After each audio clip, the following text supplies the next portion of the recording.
Welcome to Running Wild with Christine, Sex, Success, and Other Slippery Rabbit Holes. Welcome to episode 19, Sadness, with Devon S. Hello. Hi, Devon, how are you? Good, how are you doing, Christine? I mean, it's Tuesday night. Yeah. We're both pretty tipsy. Yeah, a classic Tuesday. I'm a little sick. Uh-oh. Yeah, and so I'm sorry if I cough and shit. But yeah, we're good. Cheers. Cheers. Cheers. So basically, as a little intro, Devon and I met a long time ago. So long. About a decade? About a decade ago. Don't. Really aging us. Yeah. So in a decade, we've accomplished a lot. Oh, yeah. I'm in the same spot. Me, basically. Move forward. You've done some things. I mean, basically, you were what? You were at UBC for like 7 years. I was at UBC you gotta for tell 5. everyone that I'm a fucking idiot. Yeah, no, you're right. We changed our minds. Things are okay. Changed my mind, drank a little too much, forgot school was the main thing of university. I mean, I'm sort of to blame for that. Well, I mean, you didn't help. I don't know about the blame. Yeah. So you guys know that I was a bartender while I was in university, and Devon and I actually met through someone who's in the book by the name of Jerry. If anyone, knows who I'm talking about. Classic Jerry. Jerry, who is my frat house connection. So, yeah, and then basically, I don't even know how we met. I don't remember some exact, this is the moment meeting Christine. It was just oh, this person's in my life now. This is nice. Yeah. And, actually, I think when we met, I had red hair, didn't I? You went flashy red hair. You've gone through a multitude of rainbow hair since I've known you, though. Yeah. But I'm the closest thing now to what I was back then. True. Yeah. It's like a nice little loop. The pinky purple. I do like this more. I like this more. Thanks. Yeah. I'm rocking the pink-ish purple. But basically, about I would say 3 weeks ago, before the London trips and everything, I sort of was struggling to find podcast guests, or I knew that my travel schedule was going to be fucked, and I posted this thing on my personal Facebook going help. Yeah. I need people to be vulnerable and talk about real shit with me for 45 minutes. I'm always vulnerable. Yeah, and I actually love that. You came back to me and you were like, hey, I don't know if this is relevant, but can we talk about suicide prevention and depression? And I was like, yeah. Yeah, we can do that. Do you want to do that now? Let's do that now. Yeah, I mean, that's the thing. It's thankfully and unfortunately, I am not in a state of depression at the moment, which is always a thankful, but unfortunate because it's like when you go to the doctor and that ailment's no longer bothering you and you suddenly forget how to talk to the doctor about it. Yeah.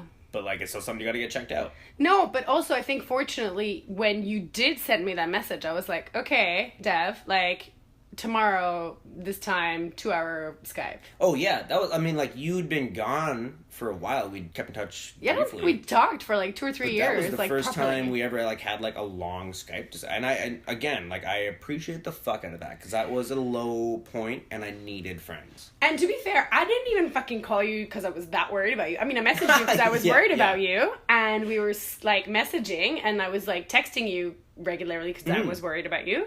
But the minute that I called you, it was actually because I was like, oh, I've just done something really shitty. Yeah. Which is totally, that's not a bad thing. No, but for me, it was okay, you've opened up about this vulnerable problem in your life at the minute. And I sort of in our messages, I said, look, I really want to talk to you about this topic because it's not something that I've ever been really personally affected by. Right.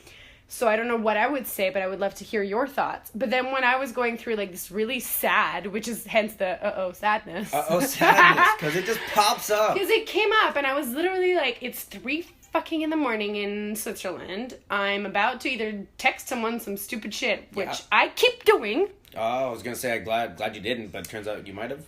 Oh, no, not that night, but okay. I had this weekend. So I'll tell you about that later. Oh, perfect. But... Episode 20. Yeah. Stupid text by Christine. No, but basically I was like, look, I've done something shitty, I need your advice. And then we talked for 2 hours. Yeah. All kinds of shit. But anyway, back to the topic. We messaged quite a bit about, because this was all happening around the time of Anthony Bourdain's news. Oh yeah, honestly, that's crazy that I forgot about that. Not in the grand scheme of things, but just right now, because I don't want to necessarily say that was a trigger. Like, I'd already been feeling stuff, but it was to see someone who was an idol in my eyes for many other things, like his writing, his personality, his TV shows, what I saw him doing for his friends, what I saw him doing for Dario Argento, you know, with the whole Harvey Weinstein thing. Asia, you mean? Asia, yes, Dario's his daughter. Right. Yeah. Harvey Weinstein didn't, let's not get into that. Yeah. But, just seeing this powerhouse of a man fall the farthest you could fall. It shook me.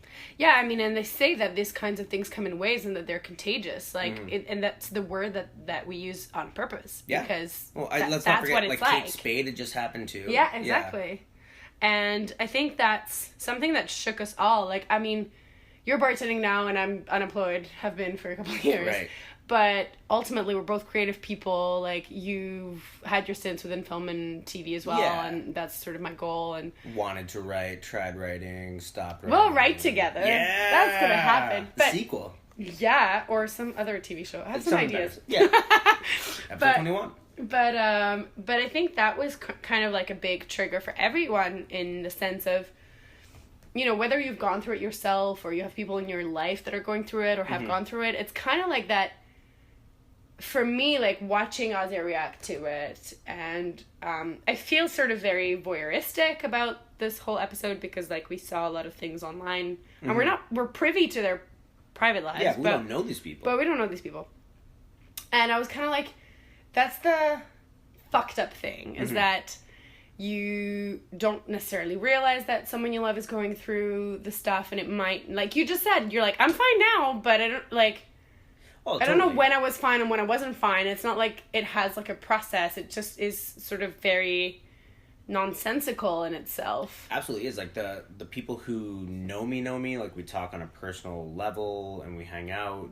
Those people definitely know that even in my happy moments, like, that's something I suffer from. But I would say, like, casual coworkers, casual acquaintances, these people, I've had people say, like, oh, you're a real happy-go-lucky person. Yeah. And I think it's the same thing with these people. Like, yeah, you know, Robin Williams, that was, it's tragic. I'm not trying to take anything away, but when you can kind of rationalize their depression, somehow it's easier for us to, like, handle and deal with. We're like, yeah, he's a happy-go-lucky person, but we saw the sadness. Whereas Anthony Bourdain, it's like, dude is living his best life. You know, where did this come from? Because we don't know him. Yeah, and this is sort of why, like, when I saw you a couple of days ago, since I've been back in Vancouver, you were like, I'm better, and I was like, that's amazing. Yeah. But also today when we sat down, I was like, okay, so this is probably, like, a very intrusive question, but, like, how did you get better? Or, like, did you notice? Right. And basically, like, okay, let's backtrack for people who listen, because this is going to make more sense. Like, when did you first realize you were suffering from something that you would have called or might have not called depression? You know what? I definitely suffered from it in, like, later years, high school. Yeah. But to me, I don't know if it was just this content I was watching on TV and stuff, like, that didn't seem to be depression. That was just like, you wallow in sadness, and it's the way you articulate yourself. But it was, I would say, first year university. I moved, so this was 2007. I moved to Ottawa for first year. I was by myself, did not get into residency, did not get a place on campus even, so I was off campus. Just that, like, you know, I did have friends and people I was hanging out with, but that constant isolation, exactly. That was when I realized, oh, fuck, this is more severe than sadness. This is more severe than something affecting me for a little longer than it should. This is, nothing's going on, and I'm still affected by this void. Yeah. That was, I don't know if it's jumping too far in or getting too serious, but that was the first time where I heavily considered suicide. In 2007? Yeah, exactly. 2007, early 2008 or something like that. It was that first year of university. Did you tell anyone? I At the time, no. I terribly told my mother months later while we were driving, and she had to pull over. She was bawling so hard. Yeah. Which that broke my heart too. Yeah. Yeah. But no, it was also something... like, yeah, probably like a PSA announcement. Don't say that while someone's driving. Yeah, don't say that while someone's driving. And loves you. I don't want to say don't tell your mother, but tell her when she's sitting down. Yeah. If you have someone else, if you have other people to tell, that's definitely better, because you should tell people. You should talk about it. But sometimes the person who created you and cares about you the most in the world might not need to know 100% of what's ailing you. Well, I mean, even if, well, that's the thing. Like, the helping is the hard part, because I think that you did the right thing in telling her. Right. But the problem with depression is that it's really hard to help someone. Absolutely.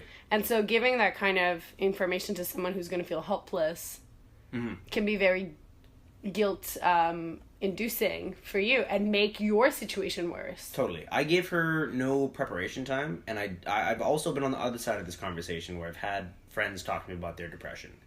And, I'm in a different case because I deal with it, so I know how I would want it to be discussed with me, right? But other people need some sort of a cushion time to know how to properly talk to people, because you can say so many wrong things.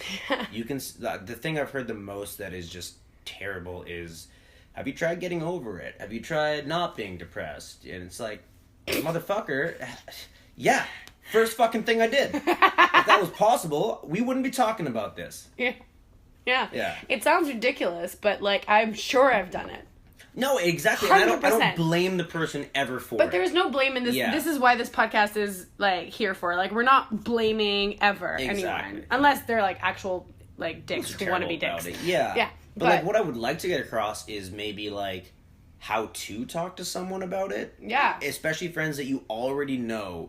Maybe it's not a constant discussion, but you already know that they're dealing with it, that they're suffering from it, what have you, what other synonyms. But how to discuss it with them, even if it's not something that you can necessarily help with, just help them cope in that moment. What would you say then? What I would say is an understanding. I've heard a lot, even with Bourdain's suicide, I've heard a lot of blame thrown around. So much. So much blame at the person Have you seen for being weak. Him, first of all, and then her. Yeah. For not seeing it. Oh, and, she's got a daughter, how selfish it is. And it's like, you don't think that poor woman thought only about her daughter every time she wanted to do it? And then it was just too much? Like, so that's the thing. It's like talking down to someone. Don't talk to someone with depression as if they're an infant and they have no idea what they're doing and you've got the answer. Listen. You don't even need to talk. Listen. Yeah. Listen to what they're doing. Prompted questions, Yeah. Like, oh, you said this. Why? And how? And do you want to talk about it? Exactly. And what do you want to talk about? And what's on your mind? Yeah. And how do you feel? Don't push people too hard, but let them feel. And I know it's a hard thing to do. I've experienced it from that side as well. But make it known that this is a safe space that, like... Yeah. I'm not judging you from anything you say. You could say something that I legitimately think is ridiculous. I'm not going to vocalize that. I'm going to listen to what you said and internalize. But hopefully you don't find it ridiculous. Yeah. And the thing is, even if you do, like, if you have that communication and that space open, you can be like, okay, I like, or find a sort of quote unquote good time that doesn't exist. Like, I'm the first believer of, like, there is no such thing as good timing. Yeah. You make it happen. But find the right sort of emotional time to say, okay, so you said this. These are my thoughts. You might disagree, but I can't not tell you what I think. And that for me is always like I'm not telling you this is the right way or the wrong way. I'm not imposing, but like if I don't tell you this, I'm going to feel guilty about holding this back. Oh, absolutely. So take the information, do whatever the fuck you want with it. Yeah, don't give direction, give suggestions. Exactly. Yeah. Not even suggestions. It's just like, this is how I feel hearing what you say. Yeah. You're telling me how you feel. Like, it's not the same problem or the same scale. We're not comparing anyone to anything. But I think that sharing of, like you said, like, I want to listen and I want to be non-judgmental, but if I hear something that I can't help myself but respond to, absolutely, just say, I can't help myself but respond to. This might make no sense or be completely useless to you. Yeah. But that way... you're not telling someone, let me help you the way that I think you should be helped. Exactly. And there's things where you can, like, you know, a lot of these depressive thoughts are things that even while you're feeling them or saying them to someone, you can kind of see how they're not true, but they're so ingrained in you. Personally, like, I've got, thankfully, I'm lucky to have some very amazing people in my life. Not, like, my family's great too, but I'm saying, like, chosen family, friends of mine who, you know, like, I'll have a concern, like, I think I'm terrible for the people I care about, and that, like, that's a negative thought to me, and these people are those people, and they'll sit there going, no. You know, sometimes a little harsh, but it good. They'll be like, you're a fucking idiot, because, don't ever say you're a fucking idiot, but in this sense, it works. You're a fucking idiot because, like, I love the shit out of you, and you do matter to me, and you know, maybe pair it with, and I'm sorry that you feel that way, because, not blaming the other people, but there's a reason you might feel that you're bad for them, or they don't want to see you, or you're isolated. So it helps to, you know, it helps to have those things negated in a nice, calm way, where you're like, okay, I have a little bit of clarity now. I realize how you're feeling. Exactly. This person loves me. This person is looking out for my well-being. Yeah. And I think that's sort of a statement in general. Like, I can't, obviously not comparing situations, but I've had this feeling quite a bit, and I've said it in the podcast a few times, where I come across people that I have negative feelings towards, whether they're sad or angry or whatever, just negative feelings. And I don't know how to express them because I haven't set up a vulnerable space or a communication channel with them. This sounds so fucking preachy, by the way. I can hear myself talk. But it's true. I'm starting to fucking feel this happen and be like, I can't... Like, you know me for a long time. Yeah. I'm a passionate person. People tend to be afraid to tell me what they think because of how I might react. You're intense in a great way. Yeah, but I'm not so intense anymore. Okay. And I am, like, things I care about, for sure. Yeah. But I am more and more like, I am saving my energy. I'm not going to blame you for your shortcomings. I'm going to focus on mine.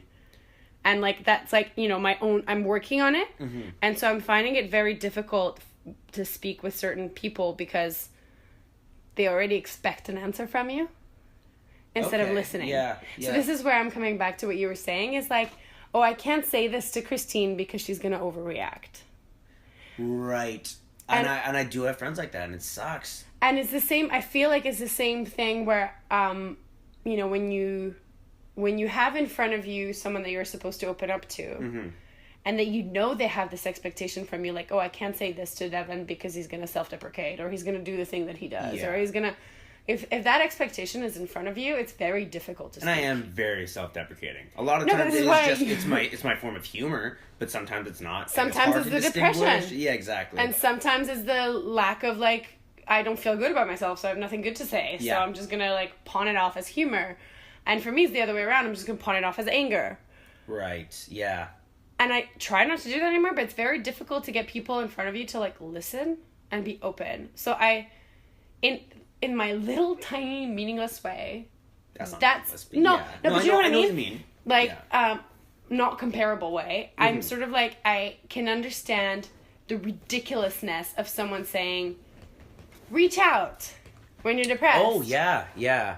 That whole, like, you know, you were saying, like... The onus is on the person who's depressed. And it's like, yes, I do get what you mean by it. Same. What those people mean by it. I've said it a million times. Yeah, but at the same time, like, you already know they've got a proclivity to, like, sadness and isolation. So maybe you reach out. And don't use that proclivity against them. Yeah. Don't be like, well, they're not going to listen. They're not going to care. They're not going to hear me. They're not going to understand my concern. Mm-hmm. That prejudice is what stops a lot of communication in all people. There are some of my best friends that I will not talk to about my depression, and it's not that we have a bad friendship or they're bad people, they don't care about me. They don't know how the fuck to talk to me about it. And they don't know how to listen. It's usually listen. And I again, like, I don't blame them because it is a very uncomfortable and difficult thing to do, especially if you don't feel it yourself. Yeah. But, big butt. Big butt. But, I got distracted. No, if you know, and I have many friends who have done this, if you know that someone's down and you're seeing that, hey, this week I haven't heard anything from them. I haven't seen visual sadness. I still am a little worried. It's not going to send me into a depression for you to send me a text or give me a call or talk to me in person and be like, hey, how are you doing? Yeah. If anything, it like fills me. Yeah, it fills me with this like, oh, cool, you feeling of care. Yeah. Exactly. Oh, okay. If I'm about to slip into it or if I'm already slipping into it, you can fucking like throw that hand in the water and pull that person out. But that's what you were just telling me. So when we were preparing for the episode, I said, look, like, what does it look, and we'll get to this because we've sort of backtracked and came forward, but I'll keep the timeline. You said, like, I realized at some point that I had no incoming text for a week. Yeah. And that for me is shocking because I look at that and I get incoming everything at the minute with the book. Like, my phone is being built on all the time and I want to throw it out the window. But at the same time, there's a handful of people that if I get no incoming text from them for a week, I feel like utter shit. Well, it's radio silence. So I can only imagine, like, like you're saying, like, what stops you from just texting someone saying, hey, how you doing, when you know the freaking positive effects it might have? Or again, like, I shouldn't have to say this every single time. I'm going to preface everything I say with there is no blame to the person. Because this is very difficult. Even without this, relationships themselves are hard. You're not knowing what someone's thinking. But, you know, maybe if, you know, someone's fucked up in a sense. In general. If they aren't. Just, like, what's the harm in saying, hey, I'm super busy this week. I have no time. But you're, like, I'm thinking about you. Absolutely. Or what do you think of this show? If you've had someone, as I've been the someone, I'm texting you every single other day. Not like, do you want to hang out now? Do you want to do something now? Are you free now? No. But like, hey, I've got a day off on this day. Do you have a day off on that day? Oh, you do. Would you like to do something? Oh, that sounds great. We have a plan. Day comes. Hey, sorry, I have these other plans. And it's so clear what that was is you made multiple plans and waited to the last minute to see which one was the most fun. And that's how I take it. And I realize I'm not the most fun. I'm not the good plan. I'm the backup sad plan. And again, that the onus is slightly on me because that's me jumping to conclusions and my own mental proclivities. Probably so the depression talking. But absolutely, 100%. At the same time, I talk about this in the book in the sense that I didn't know flaking existed until I moved here. What do you mean? Did no one ever flake on you? In Switzerland, if you flake, it's like the Third World War. Like, I'm not joking. Like, your schedule is set 3 weeks in advance. There is no fucking with the schedule. Okay, that's too scripted. It's a different kind of prison. Exactly. Yeah. It's too scripted. But nobody flakes. I understand occasional flaking. I'm the kind of guy who, I've made plans. I'm not going to bail on you unless I necessarily had to bail on you. Totally forgot something really important. Oh, it's my grandma's birthday. But, like, you know. I have a doctor's appointment or a dentist. I will maybe be an hour late because I was doing my own fucking thing. But, like, I'm not bailing on you. If it's a one-on-one plan, I would never fucking do that. Yeah. But if it's like, everyone's hanging out, I'll show up at that party late. Yeah. Because I look like a cool motherfucker strolling in that backyard like that. That's what you did on Saturday. Oh, I did. Joking. I was hella late. Yeah, I was so fucking late. I didn't even look cool. But it's all good. I didn't even doubt you for a second. This is the difference. Like, you showed up and I was like, Devon's here. I wasn't looking at my clock like, Devon's not here yet. Like, is he gonna flake? Is he not gonna come? See, I didn't have a doubt. And you also prefaced it by saying, I texted you a couple of times, being like, hey, I'm here. This is my status now. Gotta go after. Yeah. Which is why I'm saying it's not that fucking hard. Exactly. It's not that hard. Show a little bit of courtesy to the people you claim to love. Basic respect for people's time. Mm-hmm. And to go back, so first, like, okay, mom conversation in the car. Yeah. Ending up in tears. Great time. Yeah, not a good time. Oh, she loves me. But what happened after that? After that, she made me. It wasn't my own will. She suggested it, and I said yes, but, like, I didn't want it. I did it for her. Yeah. I went to counseling. And counseling is a great fucking thing. It has helped so many people I know, so many people I don't know. But for me, At that time... Yeah, I was essentially butting heads with the therapist. It was just... I wanted answers, and I know a lot. They don't all have one solid style across the board. No, one thing there's so many types. They don't want to tell you what's up. They want you to figure it out your own, right? Like there'll be suggestions, there'll be leanings, there'll be like exactly. But to me, that was so fucking frustrating. She's like, "What do you want to talk about?" And I love you, Dad, but my biggest issues are definitely like dad issues. Yeah. And so I talked about that, and she was like, well, how do you think you wronged him? And I was like, no, I'm not, this isn't fucking about that. I don't want to own up to my shit, and I definitely, which is fair, maybe a couple sessions down the line, because I have shit to own up to. We all do. I have a lot of shit to own up to. But let me bitch. Let me bitch. Let me be the fucking victim I feel I am, because if not, then I don't feel like...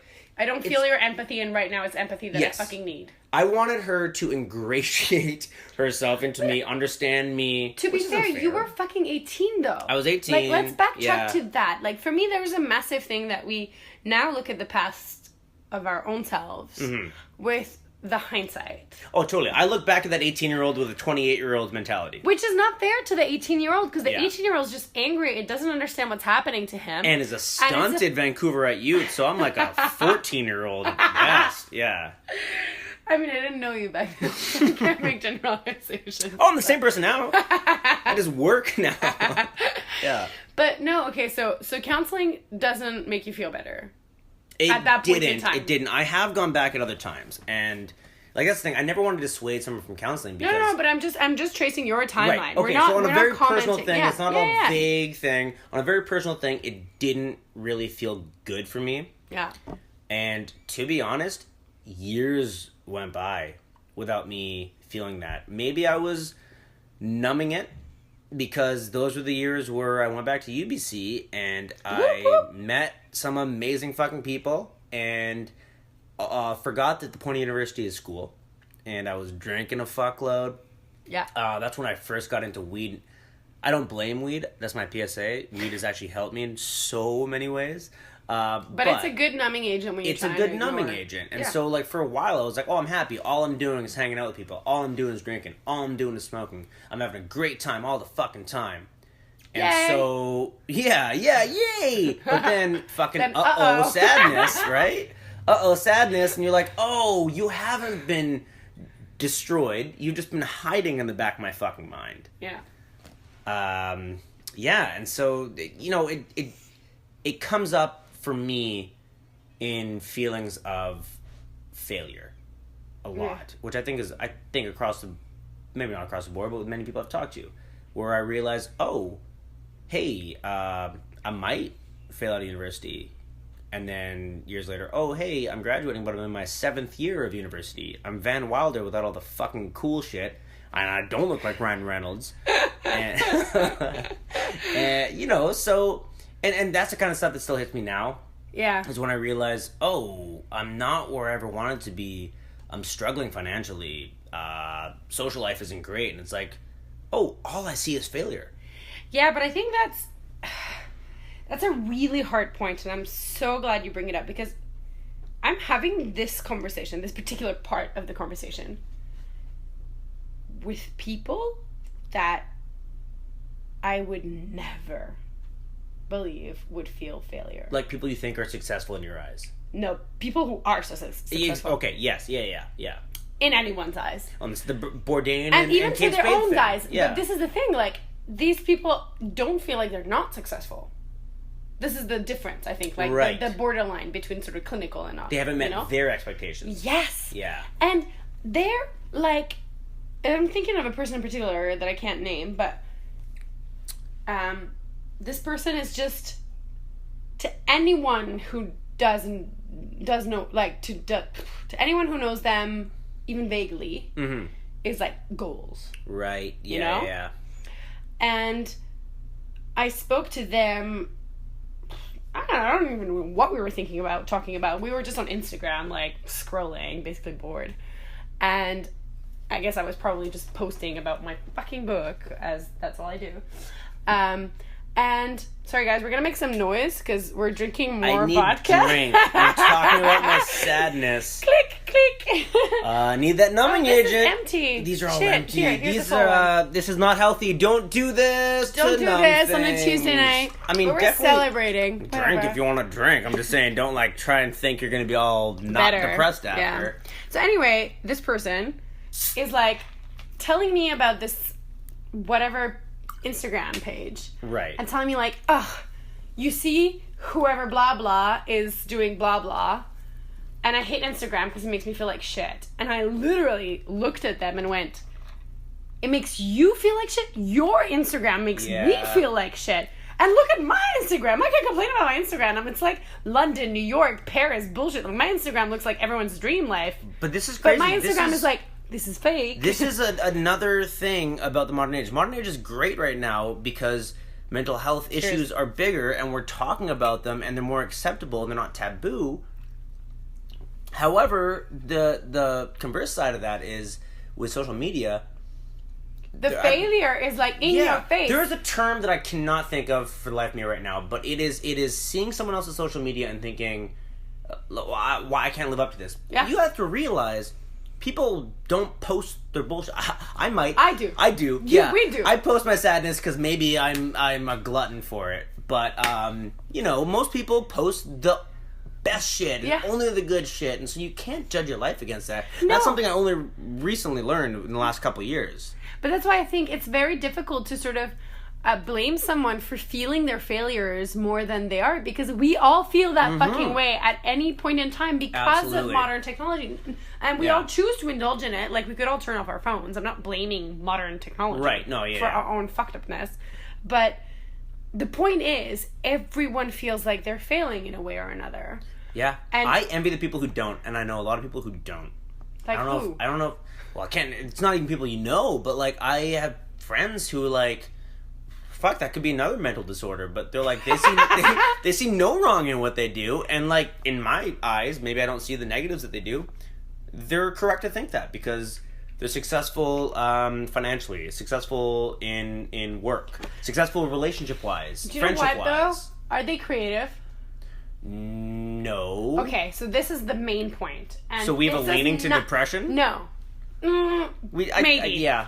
But I'm not a professional, so I can't say a definite yes. But I want to say yes, because this is a conversation I had with my mother, who you guys know very little about. But my mother is a theater actress and wannabe what do you call people who write plays? Playwright.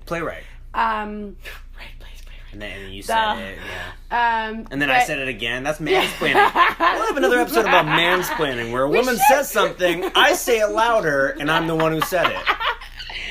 And ladies and gentlemen, this is why I love Devon. But no, like, she was defending this, like, person who's an artist, and it was really shocking to me because she wrote, and I think this was her defending her own, like, frustrations in life, but she wrote, do not confuse normal life with artist's life, because you don't understand. Yeah. An artist has to be provocative.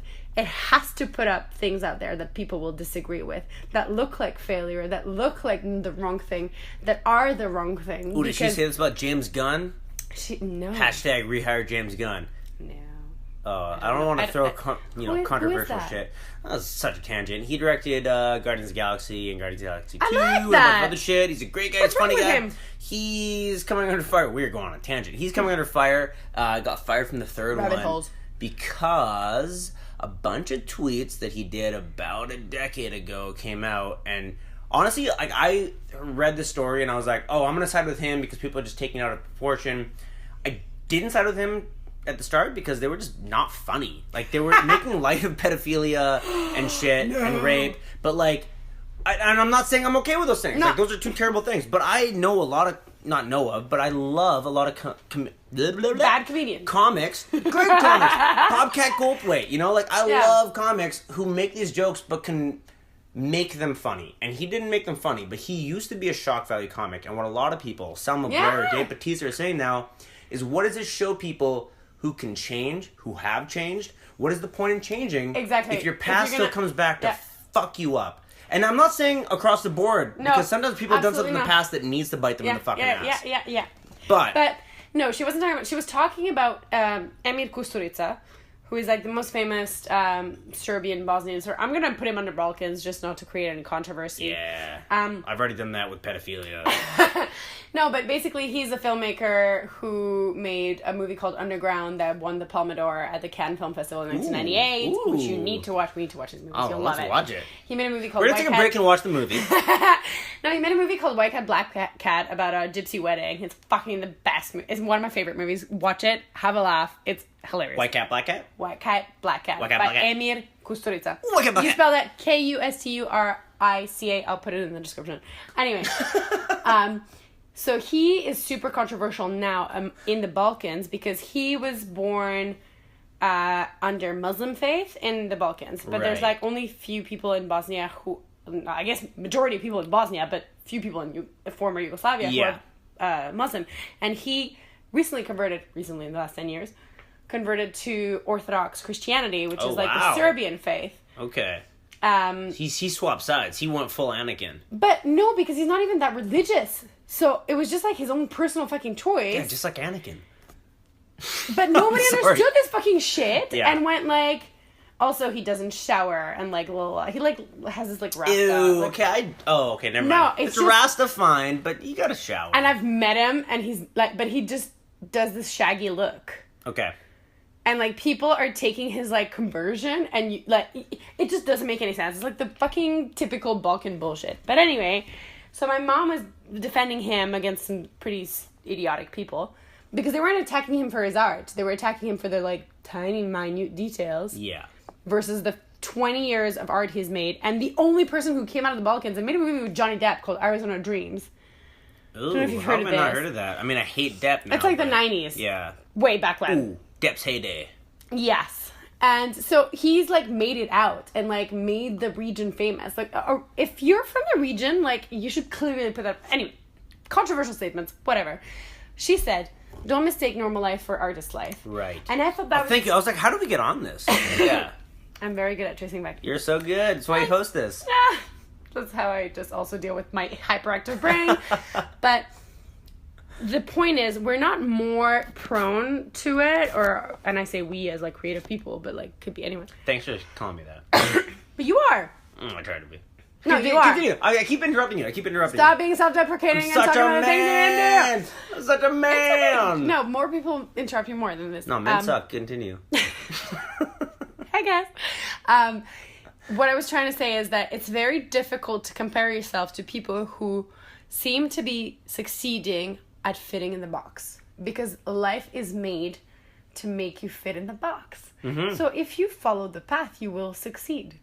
If you decide to divert from the path, everything you do will look like failure because you aren't following the subscribed path. That's what's so cool to me and crazy to me because the subscribed path, I know people on it and they're picture perfect happy, but they're not actually happy. And then I know people who other people would say their life's in fucking shambles. Hello, you. Hello. And it's like, no, fuck, I am fulfilled. I am happy. And I do. I'm not going to say here, I gotta say at one point, like, I'm not just crushed with depression at all times. No. I love the fuck out of myself. A lot of the times. I think sometimes I too much think I'm fucking amazing.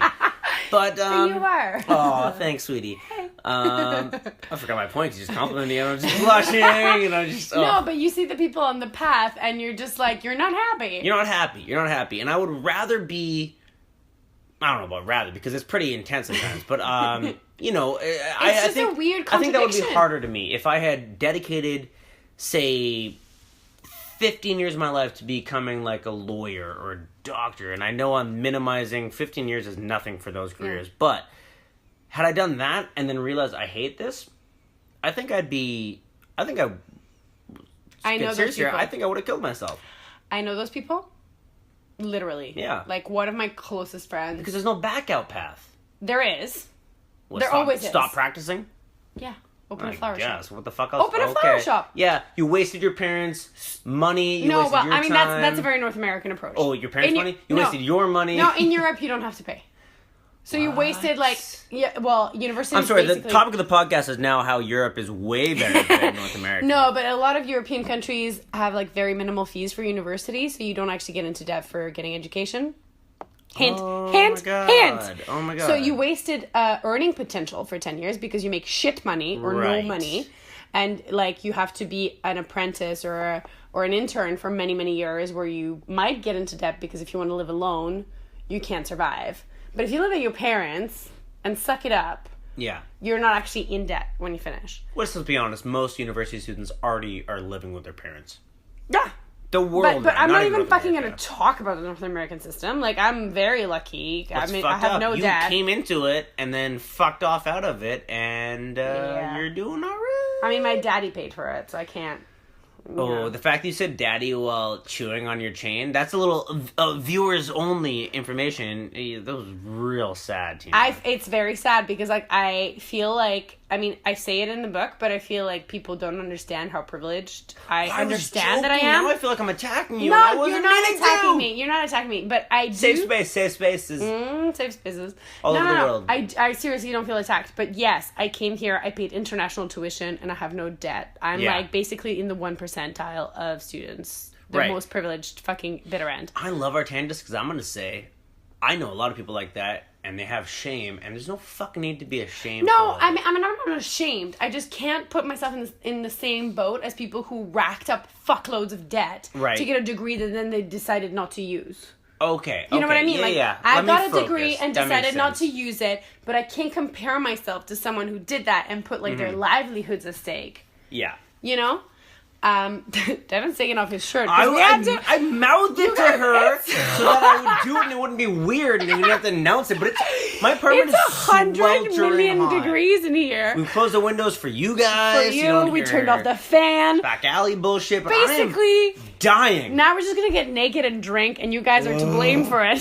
And we're gonna forget to stop recording. Then we're gonna have sex. You guys are gonna hear all that too. Yeah, so Devon's gone off on a tangent. We're not but gonna have sex. I'm being very hopeful here. I'm being very hopeful.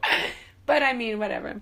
We already know that I know Devon through Jerry, who's the one person I regret having sex with. Don't so you maybe link me to that shit. No, don't be the second person you regret having sex with.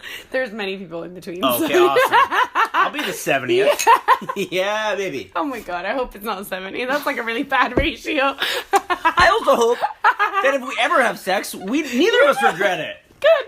Yeah. I hope we never have sex. But if we unless do- it's unregretful sex. Amazing. We are shaking I hands. wish for We're all of signing you- a binding contract at the moment. There's a notary here. Adam, say hi. That's a notary. Oh my god. I wish for all of you the same thing though. Yes. Yeah. Not necessarily with Devon, with anyone in your life. No, but with me. Devon With me. also. Hey, guys, my address is. In the description. No, I'm just kidding. But yes, anyway, going back, how long has it been since we've been talking? Jesus. A long time. Oh yeah, okay.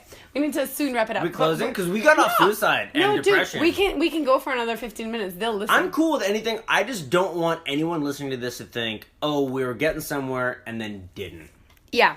And I have nothing succinct to say after that. I do. But, okay, perfect. Great You host. looked at me really Great seriously. host. No, I do, because basically what I found the most powerful when you reach out to me is that you said, hey, C, I once called a suicide hotline when I was not at the bottom of my fucking depression, just to know what the fuck they would say if I actually need them one day. Yeah. And I thought that showed, like, really, like, your strength of character and your awareness of where you were. No, like, literally, I'm saying this regardless. Like, I think that sort of, like, preemptive step is what women need to do with pap tests. Like, that's, like, the kind of shit you need to do with your health issues. I took my motherfucking pap test. But that's pretty much, no, but, like, that makes it sound ridiculous. But it because it is a health issue, you can take off your fucking shirt. I'm taking my shirt off. Shut up about it. These people don't know. They don't see me. But because it is a health issue, people just, like, get it away from that side. And I'm like, no, it is an illness. You need, like, fixing. Yeah. Not in the sense that it can be fixed easily. Yeah, but some yet help at least. Help. Some assistance. And I think that's really interesting. So can you say a little bit more about, like, what led you to pick up that phone? So the apartment we are in right now, our back alley, the reason we're sweltering, we shut the fucking windows because it's loud as hell. I went, and this was at like 2 a.m, and I went and I sat down out back with a smoke, fucking, unfortunately, a pack of smokes and a bottle of wine, and I just sat there and I was weeping. I was fucking weeping. Been there. Like, yeah, and like we all have, but like it was one that I remember now, where it was just like Physically. so disgusting weeping, just like sound like a dying fucking moose or something. But like I'm out there, and my neighbors probably fuck my neighbors, but so I'm out there, and I think like, look, I am fucking hurting, and I don't have anyone I can reach out to right now. The people I want to reach out to the most, the people I love the most, not in the whole world. Yeah. Thank you, family, I love you. But the friends I want to reach out to were the people I couldn't, and it's because they were involved in how I was feeling.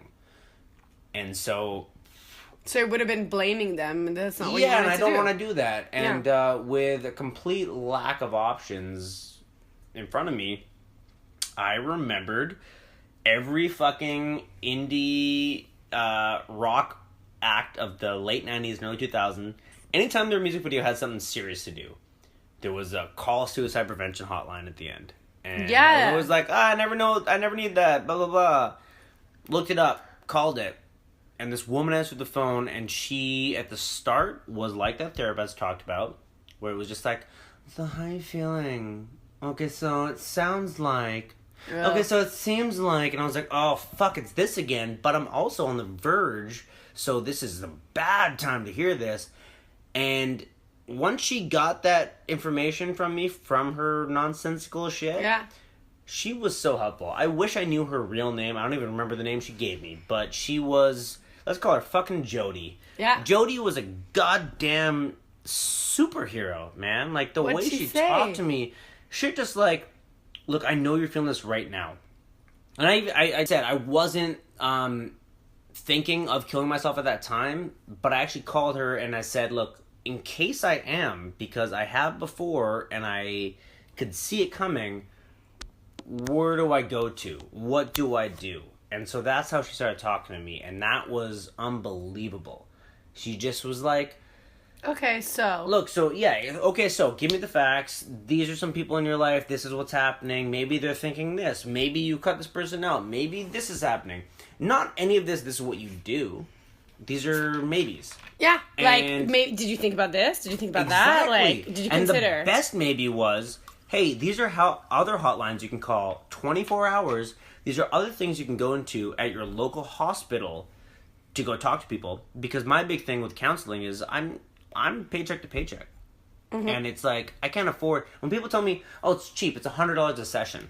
You're like, I don't have a fucking like, $100 a week If I to had care for my $100 a fucking week, brain. I'd be getting massages all the time. I wouldn't be depressed. No, but... Yeah, so I'm like, I talked to her, and she's like, it's a sliding scale. It's either free up to $75. It's like, even 75 is fucking Better than 100, yeah. So that sliding scale is amazing. I sound like a fraud now because I didn't actually do any of it, and I told friends I would. But you also didn't kill yourself. But I also didn't kill myself, but So- who knows? No, I'm not going to, but... Not going is not like, well, I didn't kill myself, so I don't have to go. No. If you all, I now for the first time am realizing there's going to be listeners, maybe, probably. Most Definitely. likely. Absolutely. Hey guys, hey, how are you?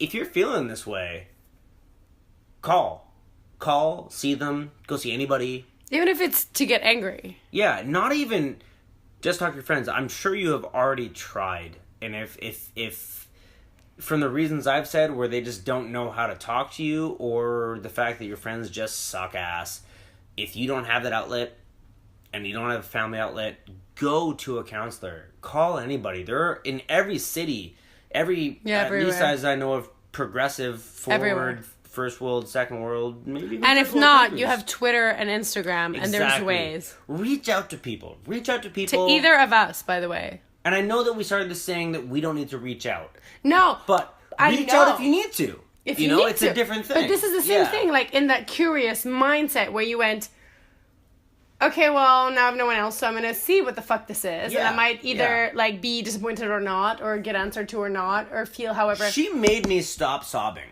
Yeah. Which was crazy. Because the 3 times in my life I've sobbed like that, it was just like, until I pass out, I'm going to do this. I'm going to be this wailing elephant baby. But in that moment, like and I'm not saying it was right away. I was on the phone with that woman for 2 hours. Yeah. But she talked me out of unspeakable feeling as terrible as I was. Yeah. But to be honest, those feelings came because I did something I shouldn't have done. Yeah. I was having a conversation with someone I love, with a person who cares about me and has reached out to me and has tried to help me. And our relationship was coming to an end. It was coming to a devolution, maybe a full-blown stop. And I wanted to, in my mind, I do have to preface this, because in my mind, I said this to alleviate any guilt from her. And I did say to her, hey, if I kill myself, it's not your fault. But of course, anybody fucking hearing that, especially someone hearing that who's ending a relationship with you in any sense of the term, will feel friendship, like relationship, familial, takes that as a last effort guilt trip. Hey, take me back or I'm going to kill myself. Yeah. And so, to be honest, when I was wailing on the phone, it wasn't that it was done with me and this person. It was wailing that I had put that affliction on them. On her. Yeah. On her, because how do I... I texted her right away. I tried to call her right away, but of course, she didn't answer. Of course she didn't answer. She's dealing with that in her own way. Yeah, she's angry at you. And so, the suicide hotline professional helped me understand and help put things in perspective, help calm me down. Jody, not your name, but I hope you hear this. It's Devon. What's up, babe? I'm doing good. You're great. You saved me. I don't want people to take this lightly, because we have had a very fun and laughing episode. Yeah, I'm just a goofy guy. I like to laugh also. And we know each other well, so we know how to sort of jump in and out of this. But I think that for me, when you said, like, can we talk about this because this is what I have done? Yeah. And no one else that I know has done this, or at least told me that they've done it. And I was like, do you know what? I don't know if I was in your shoes if I would have had the balls. And that's a fucking dumb expression, so I'm sorry that I'm using it, but... I have balls, and I rarely use them. No, but in the sense that it's daunting. Like, there's a lot of things that have a label on them and a lot of shame attached to them. Yeah. And, like, a lot of... Totally. Social construction around it that just prohibits you from doing something quite simple, which is, like, picking up the phone. And so I really wanted to share your personal experience because you wanted to. And I think we could have gotten darker and deeper, but I'm almost glad we didn't. No, and this is why, like, 2 days ago, I met with Devon, and Devon was like, I'm not depressed anymore. Should I get depressed so that we can take this? And I was like, no, that's not the point. Don't worry, baby. Sunday happened, but then Monday happened, and I'm okay again. Shit. Sunday sucks, mate. That's the fucking roller coaster. But honestly, ups and downs. The point is that action, that thing is not that hard. It made you feel better, and it was, for me, like, I was like, okay, so I, as an ally, can only do one thing. I can check in with my friends that I know are having a shitty time. Yeah. And I can listen. Absolutely. Those are the things I can do. If we could, like, just cut it off after a sentence, it would be like, check in with your friends, and blah, blah, blah, blah, blah. Exactly what you said, not what I said. Let's edit this. Check in with your friends and listen. Yes, that was it. Succinct. That's right. But if you feel like you have no friends who will check in with you and listen, call the hotline. There's hotlines all over the world. Twitter at me, or do you have Twitter? I don't have Twitter. So Twitter at me or Instagram at me. You can mail me at my address. It's 1234. No fucking way am I doing that. But I want to be there for you. I do want to be there for you. Basically, reach out to me and I'll pass it on to Devon if you want to speak to Devon. Yeah, I mean, if for some reason you think I'm someone you want to talk to about this, I would love to. I would love to be able to help anyone I could. There you go. So you know how to find me. Twitter, Instagram, email, whatever the fuck you guys want. It'll all be in the description. Thank you for listening to this longer than usual podcast. Yeah, me. But we hope it's made your commute or your laundry folding or your dusting or whatever the fuck you do while you listen to this. I hope you haven't been crying the whole time. I mean, I hope you drank with us in a non-drowning your sorrows way, because... We didn't get that dark. You wouldn't be crying. I hope you're laughing. I mean, I almost cried at the beginning. Well, you were crying at the beginning. I know, I cried today. I've had a hard day. So if you were crying... I wasn't wearing pants, and she was very upset by it. You're an idiot. If you were crying, that's okay. We're all there for you. But anyway, this is just all to say thank you, Devon. Thank you. For opening up. I love this, and I love all the potential listeners, and of course I love you to death. I love you. Yeah. Lots. You the best. You're the best. But yes, and you guys have been amazing listeners. We hit over 1,000 listens very recently. Oh, and shit. Yeah, it's been really good. What? Yeah, and more of you are getting in touch with me with your questions, remarks, and comments, and I'm loving it. And if you want to be on it, and if you think you have something to say, and if you're a girl, because we've had a lot of dudes.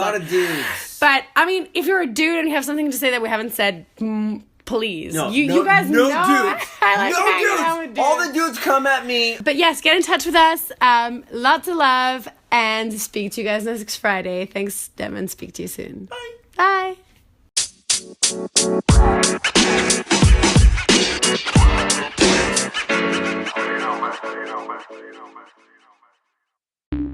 The podcast you just heard was published with Anchor. Got something you want to say to the creator of this show?